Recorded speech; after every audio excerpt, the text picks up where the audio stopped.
네, 오늘의 정치온 김상일 정치평론가 송영훈 전 국민의힘 대변인과 집중 분석해 보겠습니다. 어서 오세요. 안녕하세요. 어젯밤 구속된 김건희 씨가 오늘 수용번호 4498번을 받고 서울 남부구치소에 정식 입소했습니다. 전직 대통령 부인이 구속된 것도 또 대통령 부부가 동시에 구속된 것도 모두 헌정사상 처음입니다. 아무것도 아닌 사람이라던 김건희 씨 말과는 전혀 다른 사실관계들이 드러나고 있는데요. 영상으로 정리했습니다. 대선 기간 허위 경력 의혹이 불거지자 김건희 씨는 눈물로 대국민 사과하면서 대통령이 되는 경우라도 아내의 역할에는 충실하겠습니다. 민간인을 대통령 전용기에 태워 팬클럽을 통해 동선과 일정이 유출된 빈곤 포르노가 점은 디올백을 받는 이 영상. 그러나 대통령 부인이 어느 누구한테도 이렇게 박절하게 대하기는 참 어렵습니다. 하여튼 침소봉대는 기본이고 없는 것까지 만들어서 제 철을 많이 악마화시킨 거는 있습니다. 도이치모터스 주가 조작에 김영선 전 의원 공천에 개인 통일교 측에서 받았다는 다이아몬드 목걸이와 명품 가방 등은 서희건설 측으로부터 진품 목걸이를 받아 저같이 아무것도 아닌 사람에게 신뢰를 끼쳐서 진심으로 죄송합니다.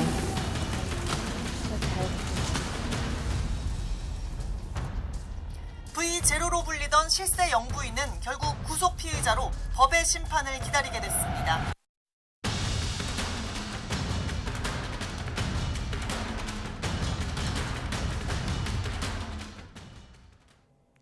네, 김건희 씨 수용번호를 받고 머그샷 촬영까지 마친 뒤 정식 입소 절차를 밟았습니다. 김건희 씨의 구속 많은 분들이 예상하긴 했지만 아무래도 어제 나온 반클리프 진품 목걸이가 스모킹 건이 됐을까요?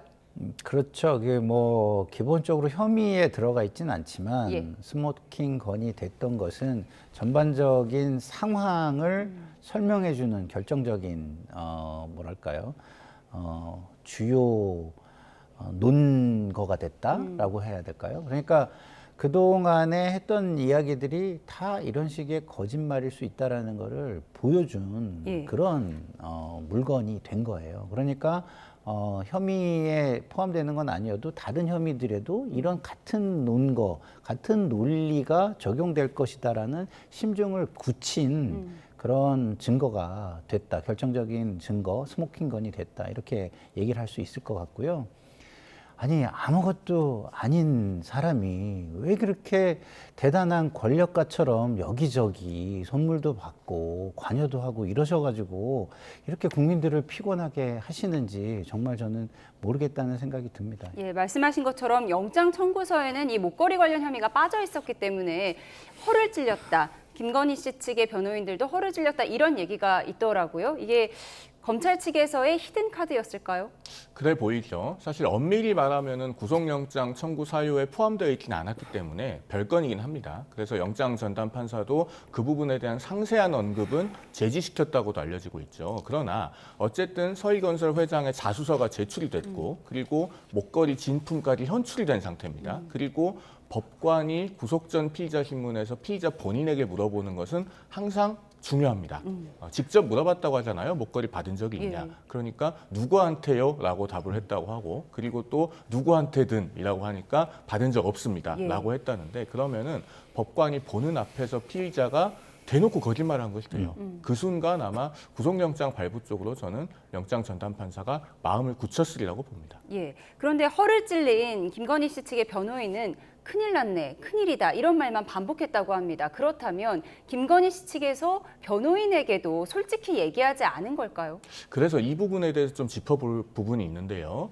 우리가 변호인이 형사사건을 변론할 때 의뢰인의 말에 끌려다니면 많은 경우에 사건을 성공적으로 수행해내기 힘듭니다. 왜냐하면은 사람이라고 하는 것은 대체로 본인에게 유리한 사실관계 위주로 말하게 돼요. 그리고 사회적으로 지위가 있는 사람일수록 자신의 변호인에게조차 정확하게 속내를 털어놓지 못하고 사실관계를 숨기는 경우가 있습니다. 예. 그러면은 변호인이 사실은 의뢰인의 말에 끌려다닐 것이 아니라 사리에 맞게 그것을 따져보고 이런 사실관계가 있지 않아요? 혹시 저런 일은 없었어요? 라고 하면서 계속 물어가면서 팩트 파인딩을 해나가야 됩니다. 지금 이 반클리프 목걸이 같은 경우에 변호인단의 대응 중에서 이해할 수 없었던 부분 중에 하나가 김 여사 측에서는 2010년에 이것을 홍콩에서 모조품을 샀다라고 주장해 왔잖아요. 그런데 특검에서는 이 스노우플레이크 펜던트가 출시된 시점이 2015년 8월이다 이렇게 확인을 했다는 거잖아요. 그런데 또 김 여사 측에서 어떤 대응이 나왔냐면 그거 90년대부터 출시되어 있었다 이렇게 말을 했다고 해요. 그런데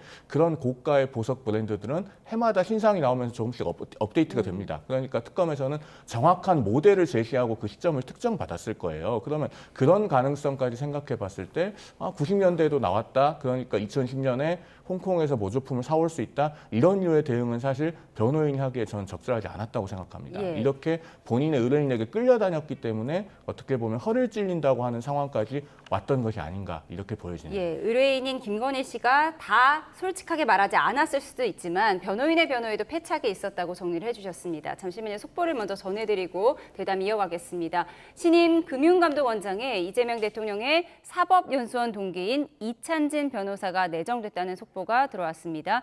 금융위원회는 김병환 위원장 주재로 임시회의를 열어서 공석 중인 금감원장 후보자로 이찬진 변호사를 의결했다는 속보 전해드리고요. 자세한 소식 들어오는 대로 추가로 전해드리도록 하겠습니다.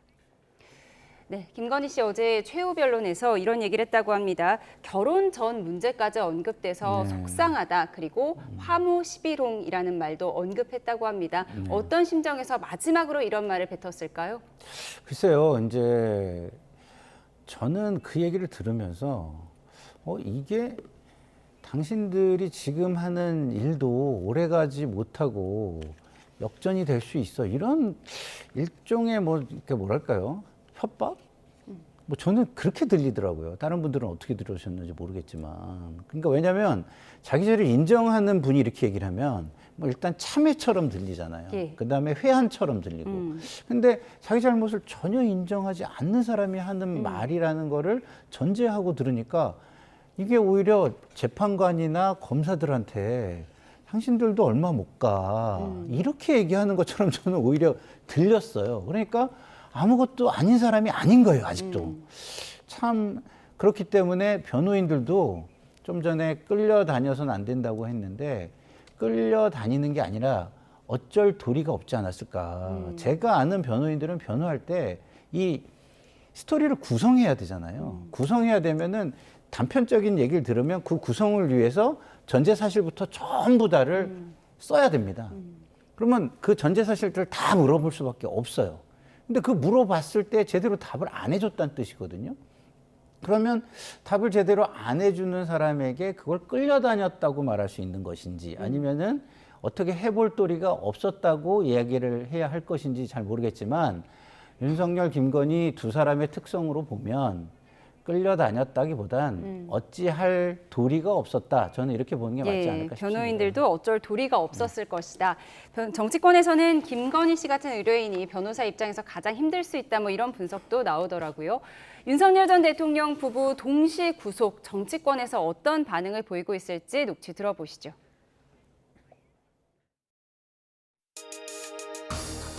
전두환의 내란과 박근혜 정부의 국정농단을 합친 사안입니다.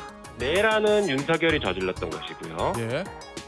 그리고 국정농단은 김건희가 저질렀습니다. 이런 중차대한 사안들에 대해서 부부가 동시에 구속되느냐 안 되느냐라는 이런 인정을 가지고 판단할 정도의 사안을 이미 뛰어넘었다라고 보고 있기 때문에 정당의 의원들이 대려 이제 나중에는 윤석열 대통령보다는 김건희 여사를 찾아가서 또 김건희 여사 측근을 또 찾아가서 그분에게 인정받고 그래서 자신이 출세 그리고 자신의 사욕을 채우려고 했던 그 관심 몰입애들이 더글더글 했다는 거예요. 김건희 여사를 심지어 저 같은 사람은 소록도 보내라고 그랬어요. 김건희 여사 때문에 결국은 윤석열 정권이 제대로 굴러가지 않을 것이다.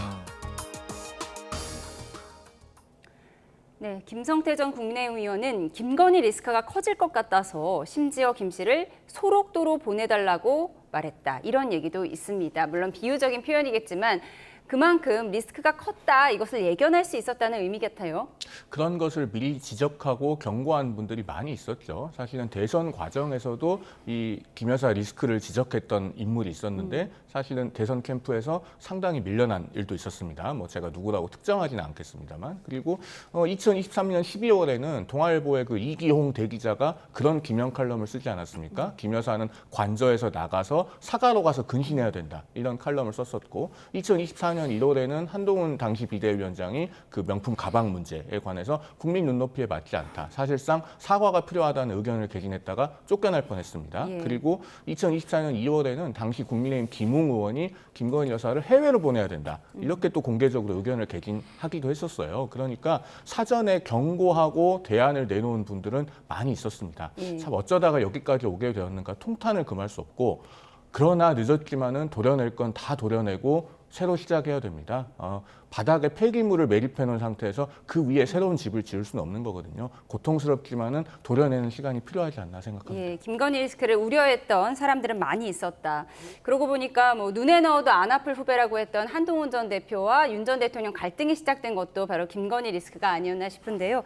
김용민 민주당 의원은 윤석열 전 대통령 부부의 범죄는 전두환의 내란과 박근혜 정부의 국정농단을 합친 것이다, 이렇게 해석을 했는데 어떻게 보셨습니까? 합친 거 이상일 것 같은데요. 지금 계속 나오는 걸 보면은 최순실 씨가 국정농단을 한 거를 지금 넘어서는 것 같아요. 좀 이따 다루겠지만 전 분야에 걸쳐서 이야기들이 지금 나오고 있습니다.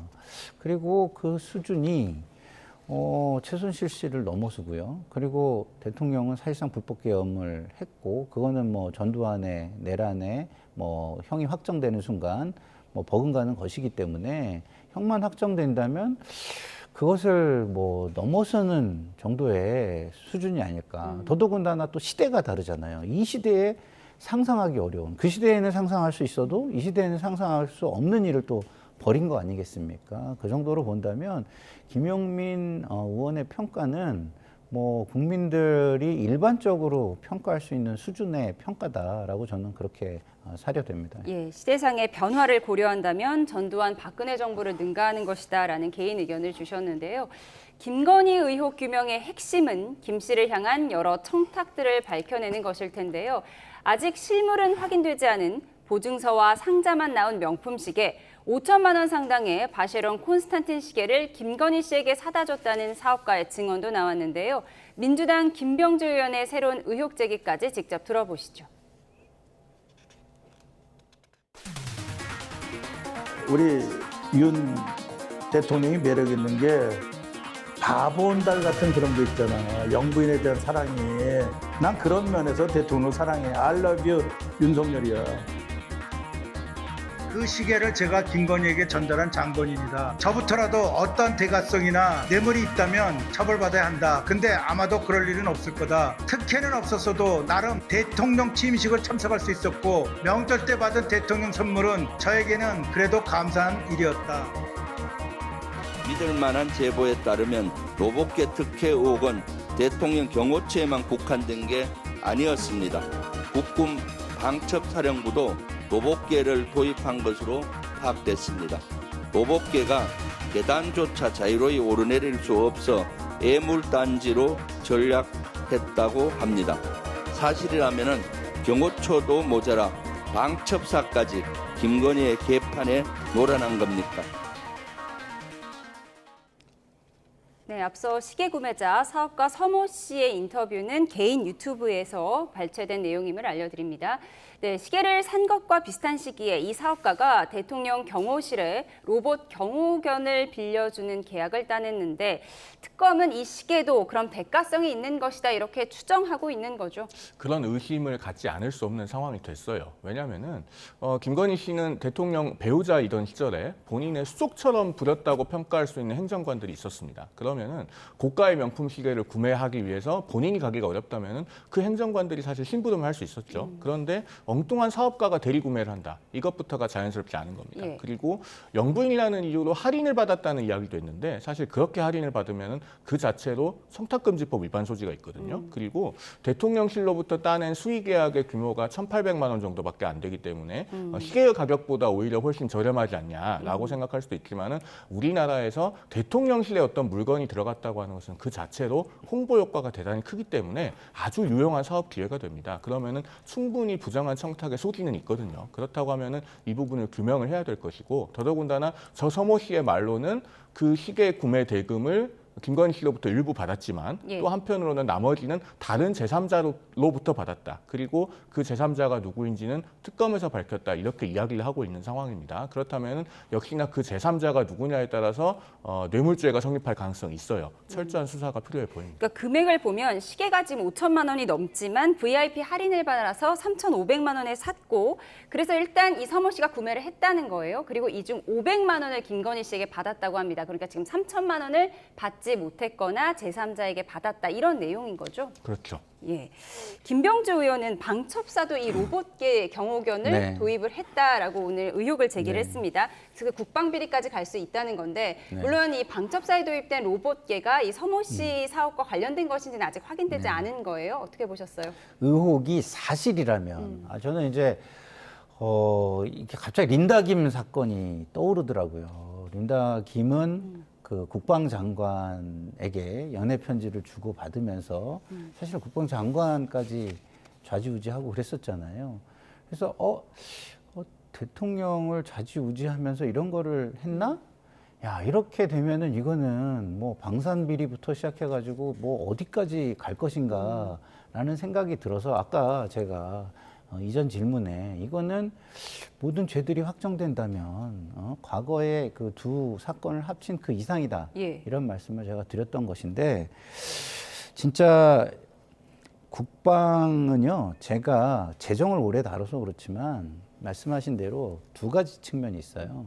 일단은 기계가 들어가면은 굉장히 비쌉니다. 민간에서 구입하는 것보다 훨씬 비싸게 구입을 해요.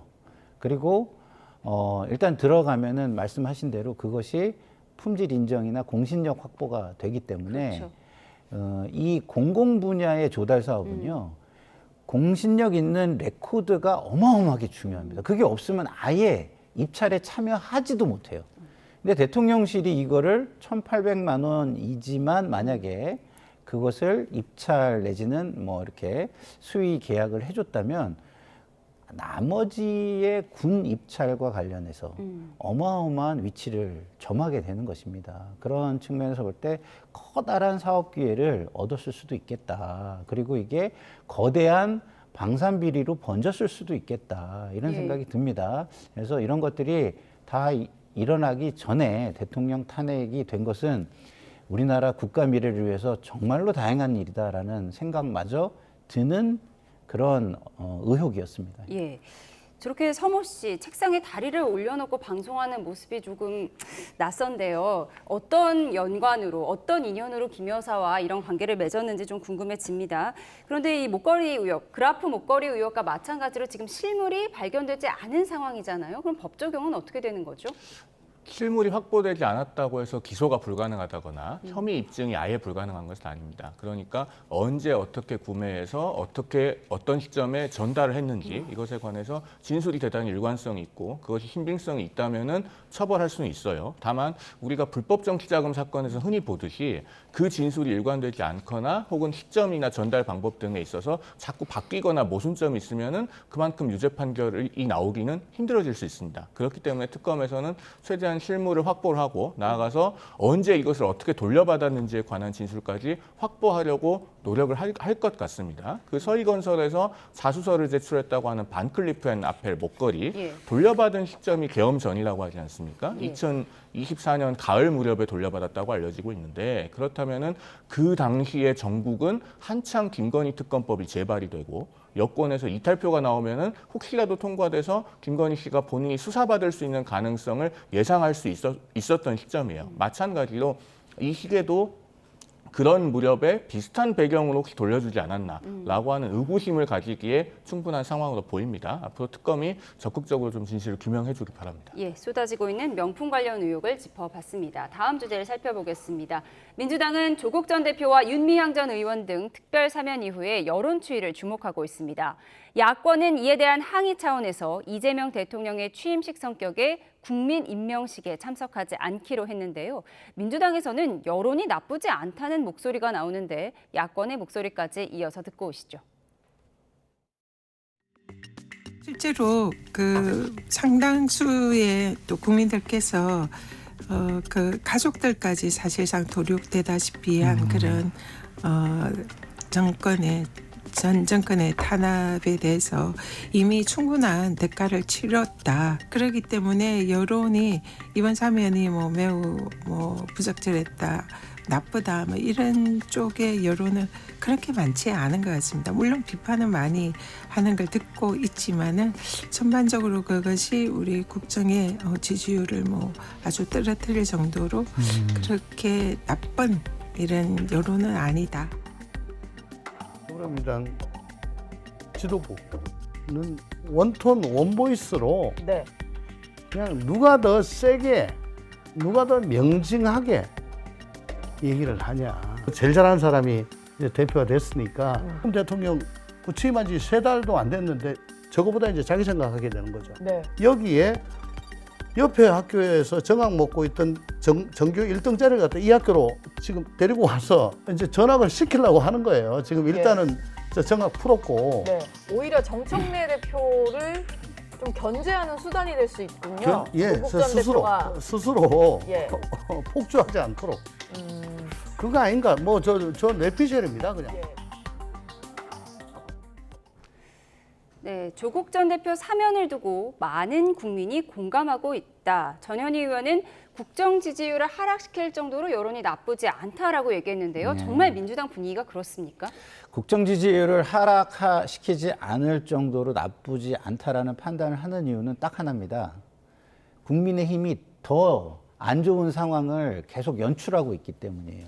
만약에 국민의힘이 조금만 정상적인 상황이라면 지지율을 떨어뜨릴 만큼 나쁘다고 저는 생각합니다. 그러나 지금은 민주당이 뭘 해도요, 지지율이 떨어지기가 어려운 상황이에요.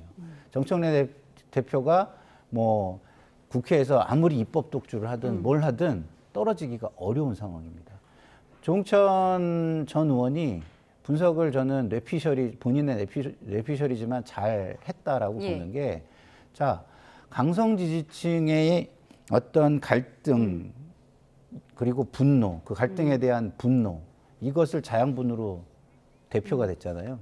전현희 의원은 갈등과 분노를 자양분으로 서울시장에 나가고 싶은 거예요. 그렇기 때문에 저렇게 얘기하는 거라고 저는 보지, 저게 굉장히 객관적인 판단, 그리고 본인의 어떤 신의 성실에 기반한 그런 발언은 저는 아니라고 개인적으로 조국 전 대표가 생각합니다. 만약에 복권이 됐으니까요. 서울시장에 나선다면 그럼 전현희 의원과 경쟁자가 되는 거잖아요. 그렇죠. 예, 그렇기 때문에 지금 강성 지지층의 어필을 세게 할 수 있는 말을 방송에도 본인이 굉장히 나오고 싶어 하는 지금 상황이 아닌가. 그러지 않고 저렇게 최근에 본인의 발언들이 언론에 많이 회자되는 그런 최고위원을 제가 본 적이 없거든요. 그래서 저거는 지금 의도된 발언과 행위들이 아닌가라는 생각이 듭니다. 예, 말씀해 주신 것처럼 조국 전 대표가 서울시장 또는 부산시장에 나선다면 이제 민주당과 조국혁신당 사이에 신경전이 있을 수밖에 없는데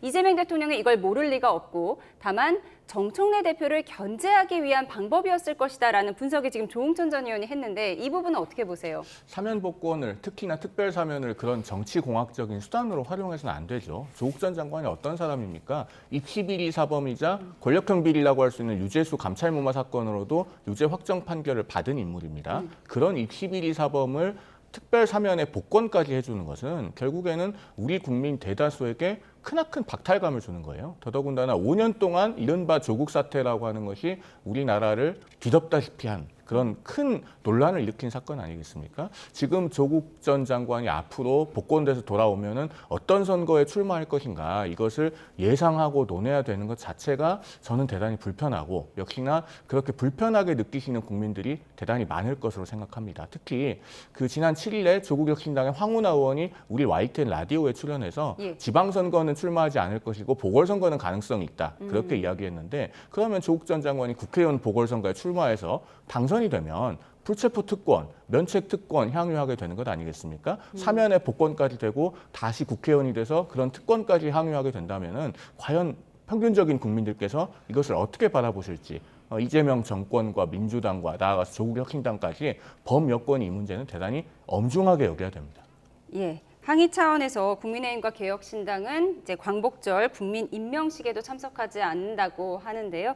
분열의 사면이 아니었나 이런 우려도 나오고 있는 상황입니다. 다음 주제를 좀 보겠습니다. 국민의힘 합동연설회에서 소란을 일으켜 행사장 출입이 금지된 전한길 씨가 당의 조처를 받아들이겠다며 어제 열린 연설회에는 참석하지 않았습니다. 하지만 전시가 없는 연설회장에서도 배신자라는 야유가 쏟아졌는데요. 영상으로 보고 오시죠. 말씀 좀 드릴 수 있도록 좀 조용히 해주십시오. 여러분, 배신자 김근식입니다. 여러분, 배신자란 말을 가장 많이 쓰는 데가 어딘지 아십니까? 조폭 집단입니다. 조폭 집단. 북한 수령제 사회입니다.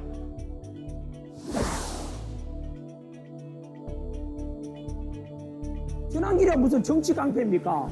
김근식 후보는요, 친한파 한동훈 끈앞풀 아닙니까? 그들이 했는 짓이 뭡니까? 배신자 아닙니까? 배신. 윤석열 대통령 등에 칼 꽂은 놈들 아닙니까?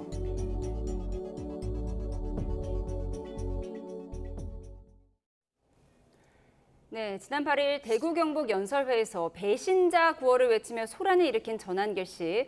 어제 부산 합동연설회에는 당의 출입 금지 조처로 행사장에 들어오지 못했는데 전시를 둘러싼 후보자들 간 공방은 연설회에서도 계속 이어졌습니다. 전한길 씨에 대한 제명 조치 여부 내일 결정되는 건가요?